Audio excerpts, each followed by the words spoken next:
नमस्कार साथियों, स्वागत है आप सभी का ज्ञान भूमि के शैक्षणिक पटल पर। आपको अपने पाठ्यक्रम में यूनिट 6 में परिभाषाओं को पढ़ना है और क्रम से जिस प्रकार से पाठ्यक्रम में है उसी क्रम से मैंने यहाँ पर आपके लिए पाठ्य सामग्री को तैयार कर दिया है।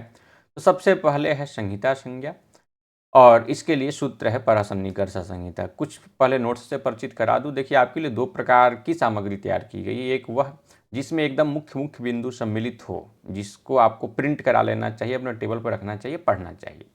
और एक ही उस प्रकार का नोट्स है कि आप जब पढ़ने के क्रम में कहीं कहीं पर कुछ समस्याओं को देखें तो या तो वीडियो की सहारा लें या नोट्स की सहारा लें। तो मैं भी विद्यार्थी हूँ, तो मुझे पता है कि क्या समस्या आती है वीडियो में। वीडियो में हम उस पॉइंट को ढूंढने के चक्कर में वहाँ तक भगाते हैं, आगे पीछे करते रहते हैं कि कहाँ पर ये बात बताई गई है। यदि वही चीज़ यदि नोट्स में लिख करके हमें मिल जाए, जो कुछ मैं बोल रहा हूँ, जो समझाने का प्रयास कर रहा हूँ, तो उससे क्या होता है कि समय का बचत भी हो जाता है और हम उसको 2 बार, 4 बार, 5 बार, 10 बार, जितना बार देखना चाहे उतना बार देख सकते हैं। यहाँ तक कि हम उसको लिख भी सकते हैं। वीडियो से भी ये कार्य कर सकते हैं, लेकिन वीडियो में समय बहुत ज़्यादा लगता है। तो इसके लिए जो दूसरी सामग्री की मैं आपसे चर्चा अभी किया, वो ये है। इसमें देखिए काफ़ी व्याख्या के साथ में बातें लिखी गई हैं, विस्तार के साथ में लिखी गई है। और जिसको मैं प्रिंट आउट कराने के लिए कह रहा हूँ वो ये है ना। इसमें देखिए अब संहिता संज्ञा है, तो केवल आपको 4-5 लाइन में सब कुछ लिखित मिल जाएगा। इसको प्रिंट आउट कराइए, कम से कम इतना तो आपको एकदम ज्ञान होना चाहिए। नोट्स दोनों समझ गए, वीडियो आप देख लें। वीडियो में भी मैं पूरी बात बताऊंगा ही। वीडियो से देख लेने पर एक बार वो चीज़ें साथ में जुड़ जाती हैं कि हाँ, ऐसा बोला गया था, यहाँ पर इस भाव के साथ में बोला गया था। और उसके बाद आप नोट्स जितना बार चाहे उतना बार पढ़ें। इसको तो प्रिंट आउट करा लीजिएगा, उसको सॉफ्ट कॉपी से ही पढ़ लीजिएगा। उसको प्रिंट आउट कराएंगे तो 40 पेज में लिखा हुआ है, ताकि विस्तार दिया बड़े बड़े अक्षर में है, विस्तार से लिखित है। 40 पेज का तात्पर्य मत समझ लीजिएगा कि पुस्तक के जो अक्षर लिखे रहते हैं उस साइज में, बहुत बड़े बड़े लिखे गए हैं, ताकि मोबाइल में पढ़ते समय आँख बहुत दर्द न करे, आँखों को समस्या ना हो। ऐसे उसको प्रिंट आउट कराने के लिए बनाया जाए तो 10 पेज में हो जाएगा, लेकिन बड़े अक्षर के कारण वो 40 पेज में है। तो उसको प्रिंट आउट मत कराइएगा, इसको प्रिंट आउट करा लीजिएगा। तो सूत्र है इसके लिए, संहिता के लिए, परसन्निकर्ष संहिता। सूत्र बहुत प्रसिद्ध है, पहले से भी आपको पता है। इसमें जो संहिता है यह हमारा उद्देश्य है ना। इसी को लक्षित करके कह सकते हैं लक्ष्य है, यही हमारा लक्ष्य है। अब इस लक्ष्य को बताने के लिए लक्षण लिखना है कि क्या है लक्षण, संहिता किसको कहते हैं। तो संहिता कहते हैं, ये बात सबसे पहले हमें पता चल गई इसी से कि संहिता कोई है। अब संहिता का लक्षण यदि बात करें कि क्या है, तो इतना ही लक्षण है, परः सन्निकर्ष संहिता। उसमें भी छोटा सा लक्षण देना हो तो सन्निकर्ष संहिता है, लेकिन केवल सन्निकर्ष को संहिता नहीं कह सकते हैं। वह सन्निकर्ष भी एक विशेष प्रकार का सन्निकर्ष होना चाहिए। वो कैसा सन्निकर्ष हो, तो परः। परः का तात्पर्य क्या है, अत्यंत, अत्यधिक ना। अत्यधिक सन्निकर्ष को संहिता कहते हैं। अब ये किसकी संहिता, किसका सन्निकर्ष, तो उसके लिए वृत्ति पर आइए। वर्णानाम अतिशयितः, वर्णों का अतिशय सन्निधि। जो सन्निकर्ष शब्द है उसको यहाँ पर सन्निधि से बता दिया गया, और जो परः शब्द है उसको यहाँ पर अतिशयिता से बता दिया गया। अब ये किसका अतिशय सन्निधि, तो वर्णानाम, वर्णों का। वर्ण आप माहेश्वर सूत्र पढ़ते ही हैं, सभी वर्ण हैं उसमें, उनका सामीप्य ही संहिता है। तो कितना सामीप्य, अत्यधिक। अत्यधिक मतलब कितना, तो वर्णों के बीच में किसी वर्ण का न आना ही अत्यधिक सामीप्य माना जाएगा। यदि हम यहाँ पर एक शब्द ले लें, जैसे समीपता है, ये समीपता देख रहे हैं, समीपता में स के पास से त की दूरी बहुत ज़्यादा नहीं है, एक ही बार में दृष्टि डालने पर दोनों को हम देख पा रहे हैं, लेकिन फिर भी ये समीप होने के बावजूद अतिशय समीप नहीं है। अतिशय में समीप किस में है, स के साथ म का है, म के साथ ई का है, यह अतिशय समीप माना जाएगा ना इस स्थिति में। तो ऐसे ही स्थिति को संहिता नाम से अभिहित किया गया है। सूत्र है परसन्निकर्ष संहिता, वर्णों का अतिशय सामीप्य ही, अतिशय सन्निधि ही क्या है, संहिता है। उदाहरण के लिए एक यहाँ पर मैंने संधि का ही उदाहरण रखा है, शुद्धि उपास्य। इसमें देखिए जब संधि विच्छेद करेंगे तो शुद्धि धन उपास्य है। तो सभी जगह पर जो वर्ण एक दूसरे के बाद है उसमें अतिशय समीपता है, लेकिन समीपता से हम जब संहिता करते हैं तो संहिता भी न कोई भी कार्य कुछ न कुछ प्रयोजन के साथ है, तो संहिता संज्ञा का भी कुछ प्रयोजन है। संहिता संज्ञा के क्या प्रयोजन है? वर्णों का मिलन होना, संधि होना। तो मैं थोड़ा संधि को खींच करके बोल दिया, संधि होना यही प्रयोजन है। अब इस प्रयोजन की सिद्धि जहाँ जहाँ पर हो वहीं पर संहिता देखें, अन्य जगहों पर देखने का क्या मतलब है? कोई मतलब नहीं। तो सुधि धन उपास्य में यण संधि का प्रसंग बनता है। ई के बाद में जब अच आता है तो संधि करते हैं। तो यहाँ पर ये मान के चलना है कि संधि हम वहीं पर करेंगे जहाँ पर संहिता हो, और संहिता का तात्पर्य क्या है? वर्णों का अत्यंत सामीप्य। तो वर्णों का अत्यंत सामीप्य यहाँ पर कहाँ है? सुधि का जो ई है, उपास्य का जो ऊ है, उन दोनों के बीच में। तो ऐसे स्थिति को ही संहिता कहते हैं, और संहिता के विषय में ही संधि कार्य संभव है। किसी भी वर्णों को जोड़ना हो, वर्णों का आपस में मिलाकर कोई विकार उत्पन्न करना हो, तो वो संहिता के विषय में ही संभव है। इसीलिए इक्विवेलेंसी सूत्र की वृत्ति में लिखा हुआ मिल जाएगा आपको, संहितायाम का तात्पर्य क्या निकलता है कि संहिता का विषय हो, संहिता हो मतलब वहां पर अत्यंत समीपता हो वर्णों के बीच में, तभी संधि कार्य है, नहीं तो न हो। तो इसको आपने समझ लिया। ई और उ वर्णों के बीच समय का कोई व्यवधान नहीं है। जब भी आप बोले तो शुद्धि उपास्य में शुद्धि के ई के बाद तुरंत उ आएगा। तो यह व्यवधान रहित स्थिति है। ऐसे स्थिति में संहिता है, और संहिता के विषय में संधि कार्य संभव हो पाता है। अगली जो संज्ञा है वह है संयोग संज्ञा, और सूत्र है हलो अनंतरः संयोग। हलो की संयोग संज्ञा हो, लेकिन किस प्रकार के हल? अनंतराह, अर्थात अनंतर हो। अंतर मतलब दूसरा होता है। हल के बाद दूसरा कौन होगा? स्वर। स्वरों का वहां पर स्थिति न हो, स्वरों के अभाव की स्थिति हो। हलों के बीच में स्वरों के अभाव की स्थिति हो, हलों के बीच में स्वर हो ही ना, उसी को संयोग कहते हैं। उन स्वरों का न होने के लिए क्या शब्द प्रयोग किया गया? तो अनंतरा शब्द प्रयोग किया गया, न अंतरा ना। अब चूंकि हल हैं, वो हल एक तो है नहीं, बहुत सारे हैं, तो उनके लिए बहुवचन का भी प्रयोग अपेक्षित है। तो ऐसे हल, ऐसे भी एक के बाद में जब अन्य हल आएगा तो एक से अधिक की स्थिति बनेगी। तो हलों के बीच में, तो हल हो गया बहुवचन, उनके बीच में न हो किसी भी स्वर का अंतर, न हो किसी भी स्वर का व्यवधान ना, तो वैसे स्थिति को संयोग कहते हैं। देखिए संहिता एकदम अलग है, वर्णों का सामीप्य, वहां पर स्वर भी नहीं देखना है, व्यंजन भी नहीं देखना है, लेकिन संयोग में सबसे पहले हमें व्यंजन देखना है, व्यंजन के बीच में स्वर न हो यह देखना है। बस इसी दो स्थिति को देख लेंगे तो वह संयोग है। लिखा वृत्ति में क्या है? अचभी अव्यवहिता, अचो से व्यवधान रहित जिन जो हल है उनकी संयोग संज्ञा हो। ठीक है, अचभी अव्यवहिता, व्यवहित मतलब क्या हो जाता? व्यवधान, और अव्यवहित मतलब व्यवधान रहित।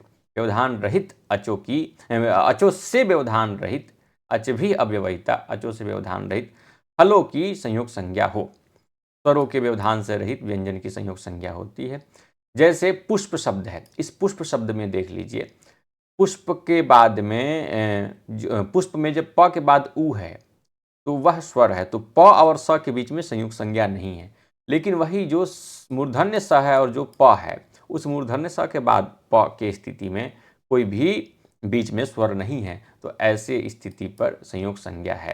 तो स और प व्यंजनों के बीच किसी भी स्वर का व्यवधान नहीं है, अतः यहाँ पर प की संयोग संज्ञा हुई है। अगली संज्ञा गुण संज्ञा है, यह भी वर्णों की संज्ञा है।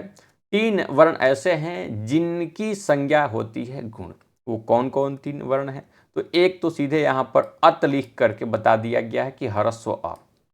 ठीक है, एक सूत्र है तपरस तत्कालस्य, उसके सहायता से ये बात बताई गई है कि जो त लिखा है बाद में या त के बाद जो कोई लिखित हो, वह केवल जिस रूप में बोला गया हो उसी रूप का वह बोधक होता है।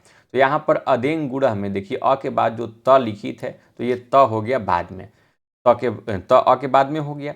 अब यहाँ पर ये त कैसे अ के बाद में है? तो ह्रस्व अ के बाद में है, तो यहाँ पर केवल ह्रस्व अ का ही ग्रहण होगा ना, दीर्घ अ का नहीं। और एंग जो लिखित है वह एंग प्रत्याहार है, एंग में ए और ओ आते हैं, तो ह्रस्व अ और ए ओ ये तीन वर्ण गुण संज्ञक होते हैं। गुण संज्ञा का सूत्र पूछे तो वह सूत्र है अदेंग गुण।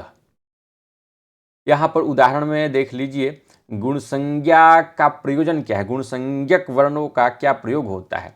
तो गुण संधि आगे चल करके पढ़ेंगे आप संधि प्रकरण में, तो उसमें बात बताई जाती है कि अवर्ण के बाद में ई उलीलरी हो तो गुण संज्ञक वर्ण का आदेश कर दीजिए। कहा तो जाता है गुण करिए, अब गुण में क्या करिए, गुण का विधान करिए। तो गुण है क्या, तो गुण एक संज्ञा है।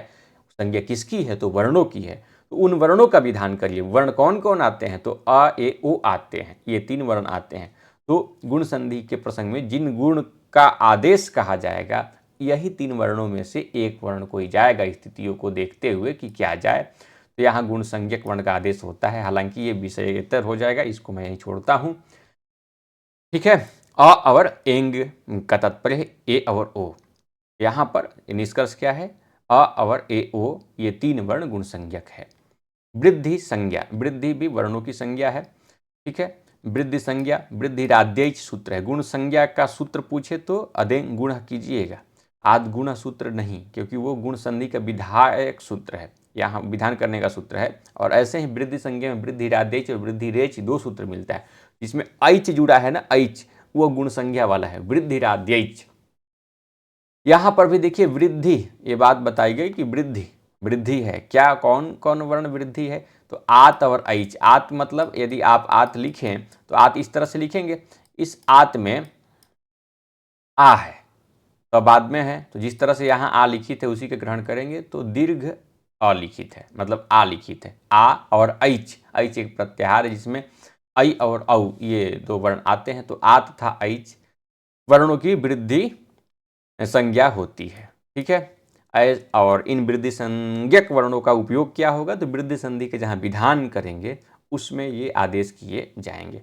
अभी आपने संहिता पढ़ लिया था, वो क्या है, वर्णों की अत्यंत समीपता। उसके बाद आपने संयोग पढ़ा था, हलों के बीच में किसी भी प्रकार का स्वर का न आने की स्थिति में उन 2 हलों की संयोग संज्ञा की जाती है, संयोग संज्ञा केवल हलों की जाती है। फिर आपने गुण पढ़ा, अ ए ओ ये 3 वर्ण गुण संज्ञक होते हैं। फिर आपने वृद्धि पढ़ा, आ ऐ और औ ये तीनों वर्ण जो है कि वृद्धि संज्ञक है। सूत्र क्या था, संहिता का परसन्निकर्ष संहिता, संयोग का हलोनंतरा संयोग, गुण का अदेंग गुण और वृद्धि का वृद्धि रात्यच। ठीक है। ये अभी आपको हो सकता है कि जो विद्यार्थी न पढ़े हों कभी, उनके लिए कठिन लगे, लेकिन मैं आपको बता दूं कि इस वीडियो के बाद में एक बार इस नोट्स को जरूर पढ़ लीजिएगा जो इतना एकदम विस्तार के साथ में लिखित है। अब एक एक सूत्र को बताने के लिए इतनी बड़ी व्याख्या क्यों लिखी गई है, ताकि विद्यार्थी को वीडियो के बाद में उतना समय न देना पड़े। एक बार यदि मैं समय देता हूं तो हजारों हजार विद्यार्थियों का समय बचेगा। इसलिए नोट्स में मैंने समय दे दिया कि मैं तो जो बोल रहा हूं वही बात वहां पर लिखनी है। वो बात यदि लिखी हुई मिल गई तो एक का केवल मेरे समय जाने से अनेक विद्यार्थियों का समय बचना है। अब अगली संज्ञा है प्रातिपदिक संज्ञा। ठीक है। परिभाषाओं में प्रातिपदिक संज्ञा का क्रम है, हम लोग एकदम पाठ्यक्रम के अनुरूप ही चल रहे हैं और यही करना भी है। सूत्र है इसके लिए, अर्थवत धातुर प्रत्यय प्रातिपदिकम। जब हम लोग बोलते हैं, उच्चारण करते हैं तो ध्यान रखिएगा अर्थवत के बाद में अ है, तो इसलिए अर्थवद वहां पर है। अर्थवद धातुर प्रत्यय प्रातिपदिकम, इस तरह से बोलना है। यदि अर्थवत धातुर प्रत्यय बोले तो गलती है, अर्थवद धातुर प्रत्यय, अर्थवद द के बाद अ है, अर्थवद अधा, नहीं तो फिर बोलिए अर्थवत अधातुर प्रत्यय प्रातिपदिकम। कोई अर्थ वाला हो उसकी प्रातिपदिक संज्ञा होती है, तो अर्थ वाले जो होंगे उनकी हो जाएगी। हाँ, कुछ को छोड़ना है, किसको छोड़ना है, धातु को और प्रत्यय को। यहाँ पर जो सूत्र है उसमें लिख दिया गया कि धातु को और प्रत्यय को छोड़ करके, ऐसा कहाँ लिखा है छोड़ करके, तो जो अलिखित है ना अर्थवत के बाद अ, तो वह आएगा अधातु के लिए। फिर धातु का जो विसर्ग होगा उसके बाद जो अ है यह आएगा अप्रत्यय के लिए। तो अर्थवत अर्थ वाला होना चाहिए, उसकी प्रातिपदिक संज्ञा होगी, लेकिन वो धातु ना हो, अधातु, धातु को छोड़ करके और प्रत्यय को छोड़ करके। वृत्ति के पास जब चलते हैं तो इसमें एक नया शब्द आपको मिल जाता है, प्रत्यय और प्रत्यांत। प्रत्यय जो सीधे सीधे प्रत्यय, सु और जस वगैरह प्रत्यय है, चाहे कोई भी मतुप है, टाप है, डाप, ये सब प्रत्यय है, तो इनका भी ग्रहण करेंगे। वह धातु नहीं होना चाहिए, वह प्रत्यय नहीं होना चाहिए, और प्रत्यय जिसके अंतिम में लगा हो वैसा भी नहीं होना चाहिए। प्रत्यांत जिसको आप कृदंत और तद्धितांत बोलते हैं वैसा भी नहीं होना चाहिए। तो इन तीनों को छोड़ करके, इसलिए अ लिखा हुआ है 2 जगह पर, इन तीनों को छोड़ करके कोई भी यदि शब्द का स्वरूप अर्थ वाला है, मतलब उसका अर्थ निकलता हो, तो उसकी प्रातिपदिक संज्ञा करेंगे। प्रातिपदिक संज्ञा का यह मुख्य सूत्र है। ठीक। यदि आपने कभी इस प्रसंग को पढ़ा होगा तो एक सूत्र आपको और मिलता है, कृत तद्धित समासाश्च। चलिए पढ़े हैं कि नहीं पढ़े हैं उसकी बात छोड़ दीजिए, अभी हम लोगों ने जो पढ़ा उसमें लिखित है कि धातु प्रत्यय प्रत्यांत को छोड़ दीजिए, तो फिर ये बात निकल करके आएगी कि यदि दशरथ से हम दासरथी बनाते हैं, हाँ, द्वैमातुर बनाते हैं, कहीं पर कुछ और भी शब्द ले लीजिए, दैत्य है, दिति से बना हुआ, तो ये सभी तो प्रत्यांत है, तो क्या इनकी प्रातिपदिक संज्ञा नहीं होगी? होगी। इस सूत्र से नहीं होगी। इस सूत्र से केवल अर्थ वाले शब्द स्वरूप की प्रातिपदिक संज्ञा है, और उस अर्थ वालों में भी धातु को नहीं ग्रहण करना है, प्रत्यांत को ग्रहण नहीं करना है, प्रत्यय को ग्रहण नहीं करना है। तो अर्थ वाला बहुत सारे शब्द हैं, तो कह सकते हैं कि इस सूत्र का बहुत बड़ा विस्तार है, बहुत बड़े जगहों पर यह सूत्र प्रातिपदिक संज्ञा करेगा। जिन जिन शब्दों का अर्थ निकलता है उनकी प्रातिपदिक संज्ञा इनसे की जाएगी, लेकिन इसको बस छोड़ करके, प्रत्यय प्रत्यांत को छोड़ करके और धातु को छोड़ करके। तो धातु को तो छोड़ दीजिए, नहीं करते हैं प्रातिपदिक संज्ञा, लेकिन जो प्रत्यांत हो उसको करते हैं कि नहीं करेंगे? उसको तो करना पड़ेगा। अभी दैत्य बोल करके मैंने दिखाया कि इसमें पद बनाया गया है, प्रातिपदिक के बाद जब भी भक्ति लगाएंगे तभी तो पद बनेगा। ऐसे ही दासरथी है, ऐसे ही कुछ जैसे गतः है, गम से अक्ता लग करके बना हुआ है, तो क्या इनकी प्रातिपदिक संज्ञा नहीं होगी? होगी। किस सूत्र से है? वह कृत तद्धित समासाश्च सूत्र है। कह सकते हैं कि प्रातिपदिक संज्ञा का विस्तार वाला सूत्र है, या प्रातिपदिक संज्ञा में ही एक अन्य सहायक सूत्र के रूप में कृत तद्धित समासाश्च। वृत्ति के रूप में इतना ही लिखिए। देखिए मैं पूरी वृत्ति कहीं कहीं पर ही लिखा हूं, जहां पर आवश्यक है, नहीं तो छोड़ दिया हूं। क्या है इसमें? कृदांता तद्धितांता। आप कहेंगे ऐसा नहीं लिखित है। जी नहीं लिखित है वृत्ति में, बस समझाने के लिए इस तरह की वृत्ति लिख दी गई है यहाँ पर कि जो कृदंत होते हैं, जो तद्धितांत होते हैं और जो समास वाले हैं, उनकी प्रातिपदिक संज्ञा हो, तथा स्यु मतलब कि वैसे ही यह भी हो, मतलब प्रातिपदिक यह भी हो। तो कृत प्रत्यय जिसके अंतिम में लगा हो, जिसके अंतिम में तद्धित प्रत्यय लगा हो, और जहाँ पर समास हुआ हो, ऐसे शब्दों की प्रातिपदिक संज्ञा होती है। कृत प्रत्यांत, तद्धित प्रत्यांत और समास वाले शब्दों की प्रातिपदिक संज्ञा होगी। कृत के लिए जैसे आप गतः ले लीजिए, गम यक्त लगाएंगे। तद्धित के लिए मैंने दैत्य दासरथी बोल करके दिखाया ही है। समास के लिए आप जैसे देखते हैं कि राज्ञ पुरुष है, राजा का पुरुष, इसको बताने के लिए समास करके राजपुरुष शब्द बनाया जाता है, तो वह भी समास का प्रसंग हो गया।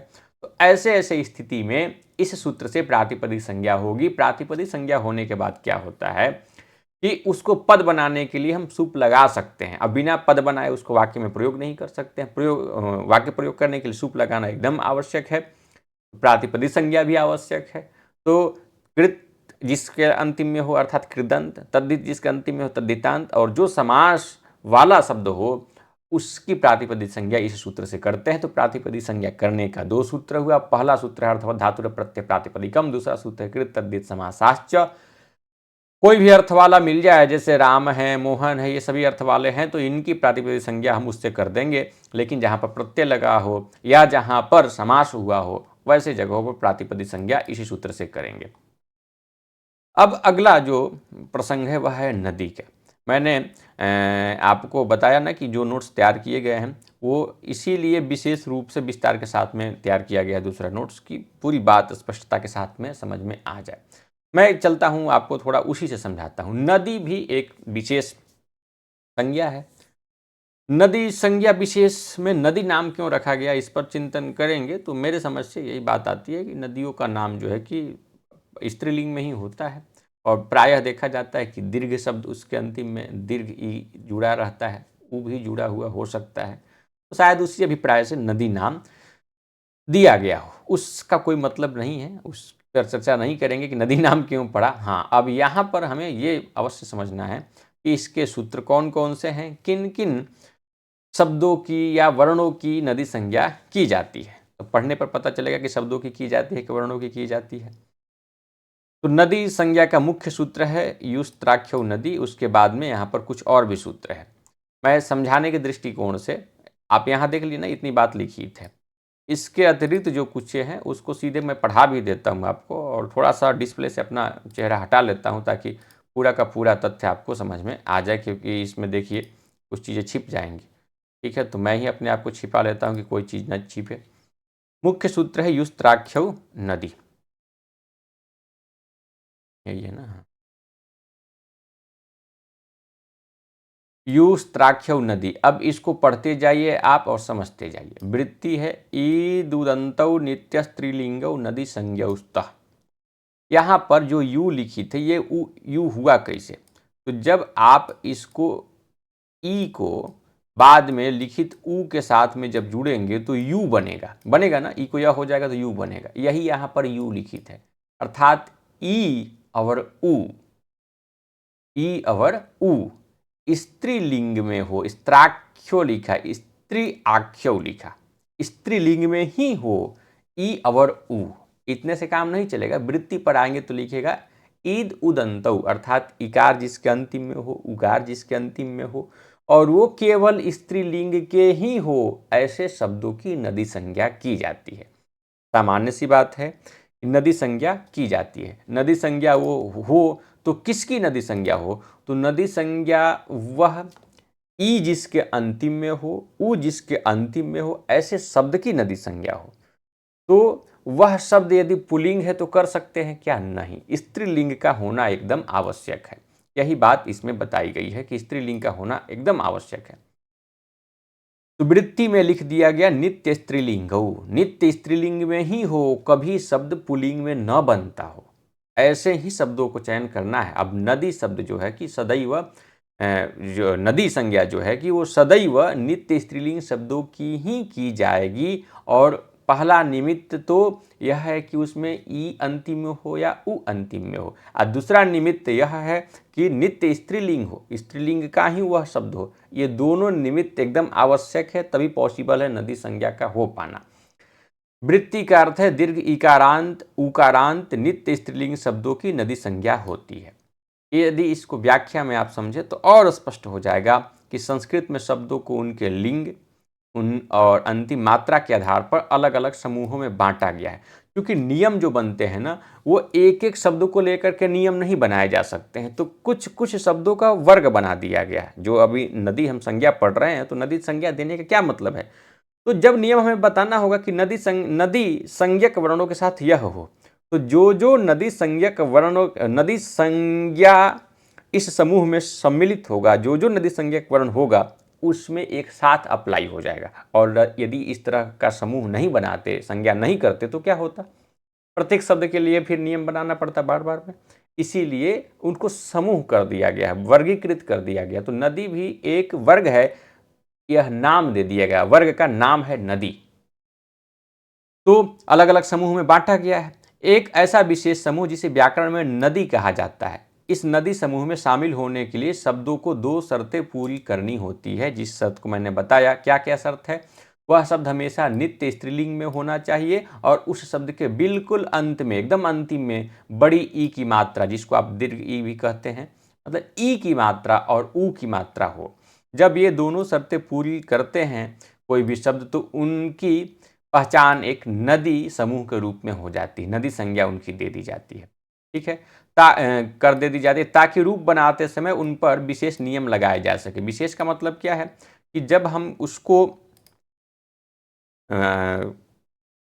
किसी विशेष शब्द को लेकर के यह बताएं कि हाँ इसके साथ में इस तरह का हो, तो एक बार में नदी संज्ञक के साथ में ऐसा हो, ये बता दिए तो सभी के साथ में वो नियम लग जाए। तो विशेष विशेष नियम लगाने के लिए दीर्घ ईकारांत स्त्रीलिंग, नित्य स्त्रीलिंग शब्दों के साथ नदी संज्ञा का एक प्रावधान किया गया कि ये सभी शब्द नदी संज्ञक हैं। जैसे गौरी शब्द है, अब गौरी शब्द यह नित्य स्त्रीलिंग है। वधु शब्द है, नित्य स्त्रीलिंग है। यह देखिए ई का रांत है और यह देखिए ऊ का रांत है, तो इनकी संज्ञा की जाएगी नदी। अब इसका एक सूत्र अपवाद भी है, अर्थात वह कहता है कि नदी संज्ञा नहीं की जाएगी। इसके लिए कहता है तो न यहाँ लिखे न इयंग उवंग स्थानौ अस्त्री, न मतलब निषेध किया गया, नहीं करेंगे नदी संज्ञा। किसकी नदी संज्ञा नहीं करेंगे? यंग उवंग, यंग में यहाँ पर न के साथ में ई जो अ है उसके साथ ई लग गया तो नियंग बन गया है। तो जो यंग और उवंग स्थानीय हो, दो की बात की गई है। यंग उवंग स्थानीय अर्थात दोनों प्रकार की बात की गई है, दो की बात नहीं की गई, दोनों प्रकार की बात की गई है। यंग और उवंग स्थानीय जो हो और उसमें स्त्री शब्द को छोड़ देना है। अस्त्री यहाँ पर सूत्र में लिखित है। यंग उवंग अभी मैं समझाऊंगा यंग उवंग क्या है। यंग उवंग का स्थानीय हो वह, और स्त्री शब्द न हो, स्त्रीलिंग की बात नहीं कर रहे हैं, स्त्री शब्द विशेष की बात कर रहे हैं, न हो, तो ऐसे नित्य स्त्रीलिंग दोनों अर्थात यंग और उवंग स्थानीय जो दोनों हैं उनकी नदी संज्ञा न हो।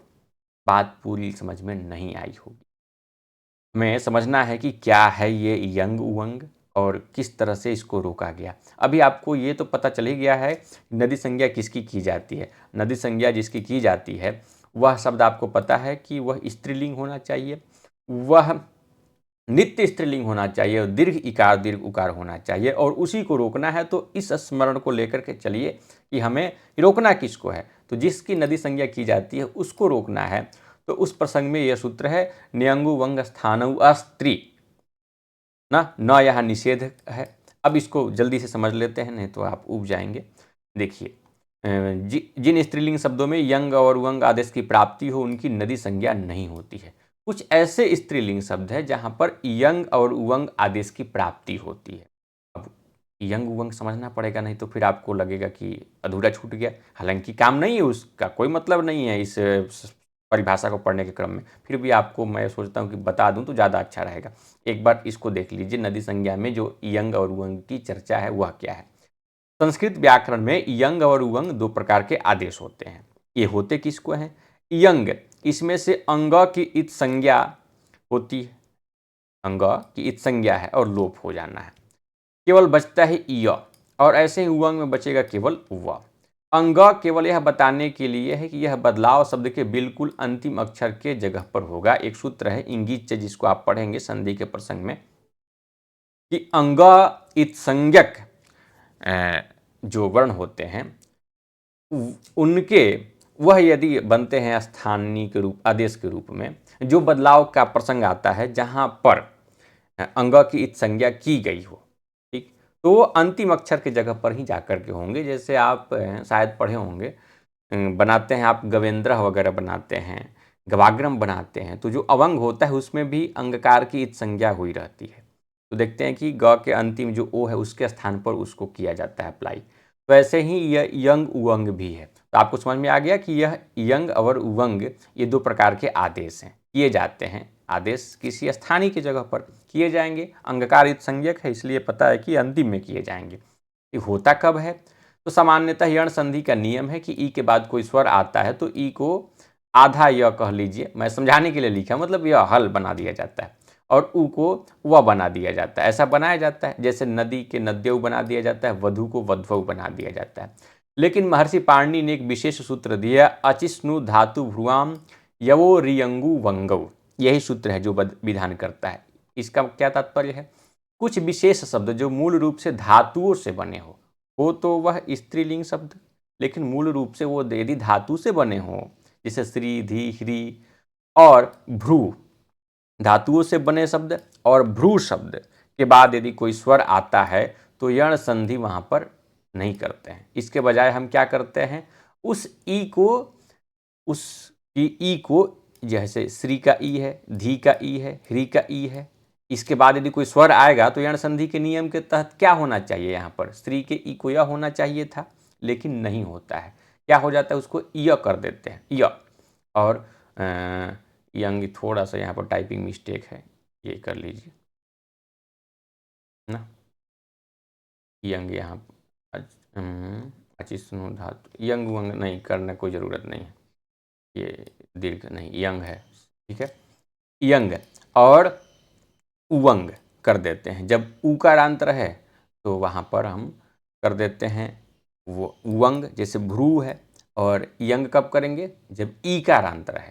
तो यह इस सूत्र से आपको पता चल गया। आपको पता चला ना कि यण संधि वाले प्रसंग में ही यह यंग और उवंग किए जाते हैं जब दीर्घ इकारांत कोई शब्द हो तो सामान्य रूप से दीर्घ ईकारांत क्या कोई भी ईकारांत शब्द हो तो अच परे होने पर तो यण करते हैं, लेकिन इसको रोका गया कि धातु से बने हुए कोई शब्द हो, जैसे श्री है, धी है, ह्री है, और जो भ्रू शब्द हो, यदि ये ईकारांत है तो इनके अंतिम ई के जगह पर य न करके इ, ऊ के जगह पर व न करके उ, ऐसा करते हैं। यंग उवंग करते हैं तो अंग हट जाता है। उदाहरण के लिए जैसे श्री है, ये धातु से बना शब्द है, श्रियऊ नहीं बनेगा। क्यों? क्योंकि ई को इ होकर के श्रियऊ रूप बनेगा। कैसे? मिला लीजिए, स्र है ही, ई को य कर दिया गया और औ जब इसमें जोड़े तो यह यंग का उदाहरण होगा, श्रियऊ बनता है।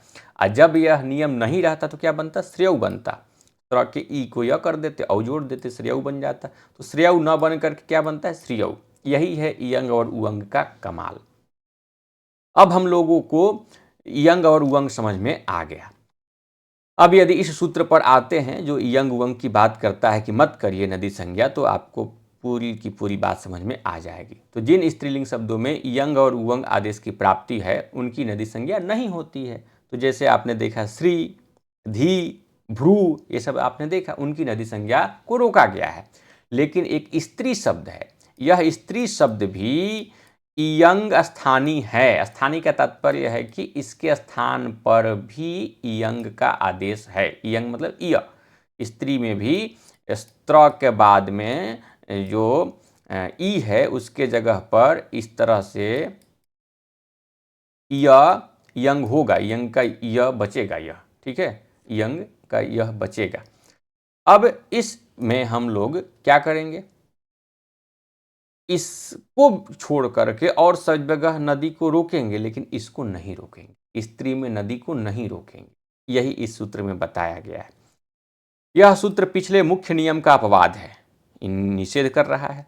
कुछ नित्य स्त्रीलिंग शब्द ऐसे होते हैं जो बड़ी ई और ऊ पर समाप्त होते हैं, जैसे श्री, भ्रू, लेकिन जब हम उनके रूप बनाते हैं तो आगे कोई स्वर आता है तो वे यण संधि न करके अपनी ई और ऊ को य या व में बदल देते हैं। जैसे अच्छा, आप लोगों को लग रहा होगा कि यहाँ पर व कहाँ गया, तो ये भी वही अनुबंध लोप में गया है।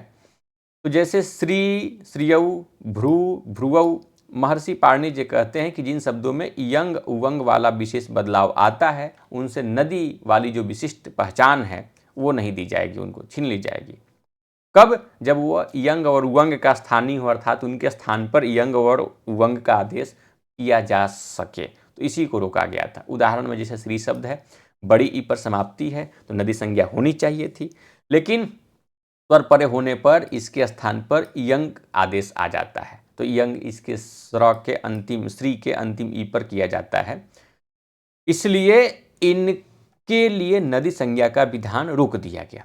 जब भाई तुम्हारे साथ में यंग और उवंग होना है तो हम तुम्हें नदी संज्ञा नहीं देंगे, नदी वाले समूह में तुम सम्मिलित नहीं होगे, ये तात्पर्य है।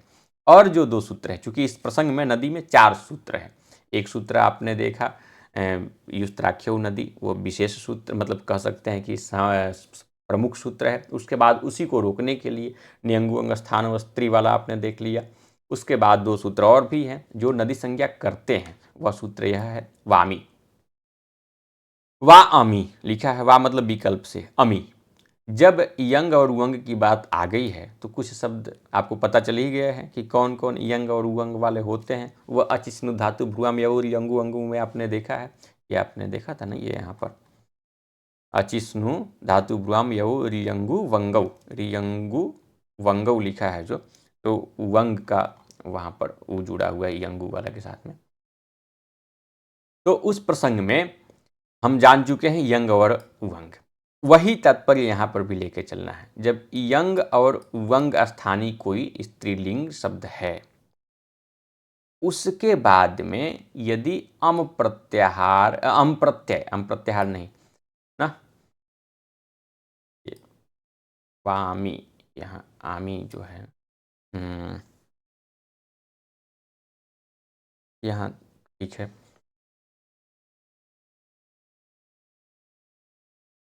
जो सप्तमी लगा है यहाँ पर वो बस इसलिए लगा है कि वो पर में हो, ठीक है। इस सप्तमी की जो बात की जा रही है यहाँ पर देख रहे हैं सप्तमी है, तो जो यंग और उवंग का स्थानीय हो वह कौन होगा? नित्य स्त्रीलिंग शब्द ही होगा। स्त्राख्यो लिख दिया है, मतलब कि वो नित्य स्त्रीलिंग शब्द यंग और उवंग का स्थानीय बने, अर्थात उसके स्थान पर यंग और उवंग का विधान किया जा सके। ऐसे वर्णों की, ऐसे शब्दों की नदी संज्ञा की जाती है। कब? जब उसके बाद में यह प्रत्यय परे हो तब। कौन सा प्रत्यय? जब आप षष्ठी विभक्ति चलाएंगे तो आम लगाते हैं, ठीक है, आम लगाते हैं ना, जैसे रामाराम बनाते हैं, अंगस पंचमी में लगाते हैं, इंगे चतुर्थी में लगाते हैं, और अंगसी ओस आम यही करते हैं, और फिर इंगी ओस शुभ करते हैं सप्तमी में। तो जो आम है ना, यहाँ पर आम, यहाँ पर वही बात कही गई है कि आम प्रत्यय बाद में होने पर यंग और उवंग वाले स्त्रीलिंग शब्दों की विकल्प से नदी संज्ञा होती है। सभी जगह पर नहीं, सब जगह पर यदि हमें करना है यंग और उवंग स्थानीय के स्थान पर नदी स्थानीय वाले शब्दों के लिए नदी संज्ञा, तो फिर न्यंग उवंग स्थानावस्त्री का कोई मतलब ही नहीं है।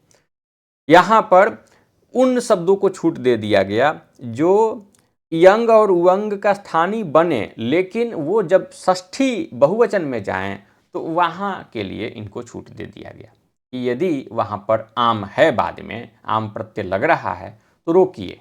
रोकिए का तात्पर्य है कि जो निषेध है उसको रोकिए, तात्पर्य हुआ कि वहाँ पर नदी संज्ञा करने दीजिए। ऊपर वाले सूत्र ने ऊपर वाले सूत्र मतलब न्यंग स्थानावस्त्री ने श्री आदि शब्दों की नदी पहचान छीन ली थी। यह सूत्र उन्हें एक छोटी सी छूट देता है। यह कहता है कि जब शब्दरूप बनाते समय षष्ठी विभक्ति बहुवचन का आम प्रत्यय सामने आए, तब इन छीने हुए शब्दों को आपकी मर्जी है। अच्छा, ये भी है, वाह भी जुड़ा है इसमें, विकल्प से नदी संज्ञा करेंगे। एक जगह न्यंग स्थानावस्त्री का मतलब भी निकलेगा कि नदी संज्ञा नहीं भी की जाएगी। एक बार नदी मान लिया जाएगा, एक बार नहीं माना जाएगा।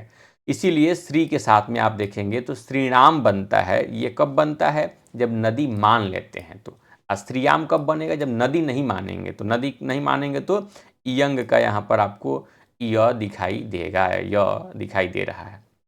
बात पूरी की पूरी स्पष्ट समझ में आ गई होगी।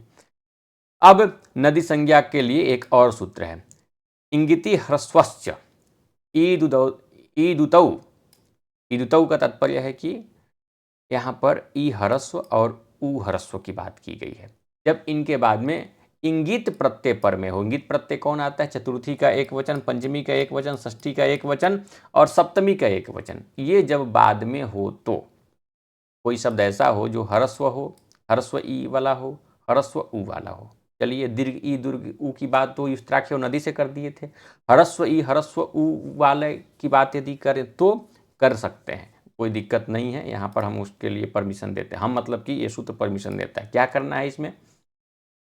जब ये शब्द, ये प्रत्यय बाद में हो, ह्रस्व ई और ह्रस्व उ वाले स्त्रीलिंग शब्द को ध्यान रखना है ना, तो उनकी नदी संज्ञा कर सकते हैं। स्त्रीलिंग शब्दों की विकल्प से नदी संज्ञा होगी। कैसे? स्त्रीलिंग शब्दों की जिसके अंतिम में ह्रस्व ई और उ हो। यह भी विकल्प से ही करता है, अर्थात सर्वत्र विधान पॉसिबल नहीं है। मुख्य रूप से नदी बनाने का अधिकार बड़ी ई और बड़ी उ वाले शब्दों के लिए हम लोगों ने देख लिया है, लेकिन जो ह्रस्व ई है, उन ह्रस्व ई का रांत है, ह्रस्व उ का रांत है, उनके लिए भी नदी संज्ञा है। इसलिए एक जगह नदी संज्ञा मान करके रूप बनेगा, एक जगह नदी संज्ञा न मान करके रूप बनेगा। ठीक है, तो इस सूत्र में ये ध्यान रखना है कि नदी संज्ञा नहीं मानने की स्थिति में ऐसा नहीं कह देना है कि अब वो यंग और उवंग का स्थानीय हो जाएगा। यंग और उवंग का स्थानीय वो जो दीर्घ वाले हैं ना, अचिस्नु धातु भ्रुआम की जो बात की गई उतने ही हैं। ये सामान्य शब्द होंगे, नदी संज्ञक नहीं होंगे, नदी संज्ञा से विहीन होंगे। कोई और संज्ञा इनकी हो सकती है। हालांकि चार जो प्रत्यय हैं ये पर में हो तो ये भी नदी संज्ञक हो जाएंगे। तो आप देखते होंगे कि मत्यई बनता है, मतय बनता है, मत्याह बनता है, मतेह बनता है ना, ये इसीलिए बनता है। मत्यु बनता है, मतौ बनता है, इसीलिए। तो मति धेनु भी एक विशेष छूट देता है। यह कहता है कि इनकी आगे इंगित प्रत्यय चतुर्थी, पंचमी, षष्ठी और सप्तमी के एक वचन आएंगे तब। तो इन छोटी मात्रा वाले शब्दों की भी, छोटी मात्रा क्यों लिखा? केवल आपको समझने के लिए। ह्रस्व मात्रा भी आप समझ सकते हैं। देखिए, इस वीडियो को देखने वाले, ये मैं मानता हूँ कि केवल बड़े बड़े विश्वविद्यालयों के विद्यार्थी ही नहीं हैं, बहुत सारे महाविद्यालय के विद्यार्थी जो सामान्य बीए किए हैं, उनके अभ्यास में अभी वो संस्कृत निष्ठ शब्द नहीं हैं, तो उन्हें भी बात समझ में आ जाए, और जिन्हें कुछ आता है वो तो केवल सूत्र वृत्ति देख करके भी समझ जाएंगे। तो नदी संज्ञा आप ह्रस्व ई, ह्रस्व उ अंतिम वाले शब्द के साथ भी कर सकते हैं। मति और धेनु इसके उदाहरण हैं। मति शब्द रूप में आप देखेंगे चतुर्थी एक वचन में दो रूप बनता है, मत्यय भी बनता है और मतय भी बनता है, जिसकी बात मैंने आपसे की। तो नदी संज्ञा आपको विशेष रूप से समझ में आ गई होगी। अब एक संज्ञा है घी, जल्दी से उसको भी समझ लेते हैं। अब घी तो आपको यहाँ से भी समझ में आ जाएगा। घी संज्ञा, घी पढ़ लेते हैं, उपधा पढ़ लेते हैं, अपृक्त पढ़ लेते हैं। घी संज्ञा शेषो घ्य सखी लिखा। शेष का तात्पर्य यहाँ पर है कि जिनकी नदी संज्ञा नहीं की गई है। तो नदी संज्ञा दीर्घ इकारांत दीर्घ उकारांत की तो कर ही दी गई है। बचे कौन? ह्रस्व इकारांत और ह्रस्व उकारांत शब्द, जैसे पुल्लिंग की बात करते हैं। शेषौ, शेषौ मतलब इत उतौ, ह्रस्व इकार अंतिम में हो, ह्रस्व उकार अंतिम में हो, लेकिन वह सखी शब्द न हो। सखी शब्द चूंकि पुल्लिंग है और ह्रस्व इकारांत भी है, लेकिन उस शब्द को छोड़ करके अन्य जो ह्रस्व इकारांत उकारांत शब्द है उनकी घी संज्ञा होगी। ठीक है, हरि है, भानु है, घी संज्ञा इससे करेंगे। सूत्र है शेषो घ्य सखी। अब इसी प्रसंग में पति शब्द भी है, लेकिन पति शब्द के साथ विशेष नियम है। पति शब्द के साथ विशेष नियम है कि जब समास में रहे, अर्थात किसी शब्द के साथ इसका जुड़ाव हो, एक शब्द के साथ ये शब्द जुड़ा हुआ हो, समास में हो। ठीक है, समास हम किसी शब्द के साथ ही करते हैं। तो पति शब्द के लिए विशेष नियम यह है कि पति शब्द जब अकेला है तो घी संज्ञक नहीं है। जब समास में लिखित होगा, अर्थात किसी शब्द के साथ जोड़ करके पढ़ा जाएगा, तो ही वह घी संज्ञक होगा। जैसे भूपति और सेनापति में भू के साथ पति शब्द का समास है, सेना के साथ पति शब्द के साथ है, तब ये जा करके घी संज्ञक माना जाएगा, नहीं तो नहीं माना जाएगा। एक छूट भी है पति शब्द के लिए, षष्ठी युक्त छंदसीवा। जब ये वेदों में प्रयोग किया जाए तो पति शब्द वेद मंत्र में आया हुआ हो, तो षष्ठी विभक्ति मतलब जहाँ पर का के इत्यादि अर्थ निकले, तो किसी शब्द से जुड़ा हो तो उसे विकल्प से घी संज्ञा मिल जाएगी। ठीक है, यह वेदों के लिए विशेष छूट है, हालांकि ये आपसे नहीं पूछा जाएगा, ऊपर दो ही पूछे जाएंगे। क्या छूट है विशेष? कि यदि पति शब्द वेद मंत्रों में आया हो और षष्ठी विभक्ति वाले किसी शब्द से जुड़ा हुआ हो, षष्ठी विभक्ति वाले किसी शब्द से जुड़ा हुआ हो, तो बस उसको घी संज्ञा मिल जाएगी विकल्प से। विकल्प का अर्थ है कि एक बार घी वाले मानेंगे, एक बार नहीं मानेंगे। इसकी भी विशेष व्याख्या आपको इस वाले नोट्स में मिल जाएगा। ये जो बार बार आपको चेंज कर रहा हूँ, लेकिन नोट्स वो अलग है और ये नोट्स अलग है। इसमें देखिए संक्षिप्त में लिखा हुआ बहुत सारी बात। तो तथ्य है यहाँ पर षष्ठी युक्त छंदसीवा, ये भी विकल्प से नदी घी संज्ञा करता है। शेषो घ्य सखी नदी संज्ञा करता है। पति समास एवं जो है पति शब्द के लिए विशेष विधान करता है कि समास में ही, और अन्य जगह पर नहीं। अब आते हैं उपधा। उपधा का तात्पर्य है कि यदि मान लीजिए कि 5 व्यक्ति खड़े हैं, 1 2 3 4 5, ये 5वां व्यक्ति है, तो 5वें व्यक्ति से जो पहले है उसकी उपधा संज्ञा करेंगे ना। अंतिम से जस्ट पहले वाला क्या है सूत्र? अलंत्यात पूर्व उपधा। अलह अंत्यात, अंत्यात अलह, अंतिम अल से जो पूर्व है वह है उपधा। अंत्याद अलह पूर्व वर्ण उपधा संज्ञा स्यात्, ये इसकी वृत्ति है। अंतिम अल से ठीक पहले वाले वर्ण की उपधा संज्ञा होती है। इस शब्द में अंतिम वर्ण अ है, इससे ठीक पूर्व में म है। देखिए ध्यान से, राम के म के बाद अ है और ठीक पूर्व में म है, तो इस म की उपधा संज्ञा करेंगे। अपृक्त संज्ञा क्या है? अपृक्त मतलब अकेला, अकेला जो शेर बचे उसकी अपृक्त संज्ञा करेंगे। तो सभी नहीं, जो प्रत्यय हो, प्रत्यय जो हो बहुत सारे हो, ठीक, बहुत सारे वर्णों वाला हो, उसमें से अकेला उसका जो जब स्वरूप बच जाए तो उसकी संज्ञा अपृत करते हैं। ठीक है, या जो एक वर्ण वाला ही प्रत्यय हो उसकी संज्ञा अपृत करेंगे। मतलब मिला जुला कर क्या है कि प्रत्यय की अपृत संज्ञा होती है और वह एक अल वाला होना चाहिए। एकाल यह प्रत्यय सो अपृत संज्ञा स्यात्। अपृत एक एकाल प्रत्यय का तात्पर्य कि एक अल, अल मतलब वर्ण, कोई भी वर्ण अल है तो वह एक ही बचे, प्रत्यय में केवल एक शेष रहे, या कोई ऐसा प्रत्यय ही मिल जाए जिसमें एक शेष रहे, ऐसा मिलेगा नहीं, मिलेगा एक से अधिक वर्ण वाला ही, लेकिन अनुबंध लोप कर करके वो एक बचेगा। तो उसी एक बचे हुए अल को हम क्या कहते हैं, अप्रृत संज्ञक कहते हैं। केवल एक वर्ण रूप वाले प्रत्यय की अप्रृत संज्ञा होती है।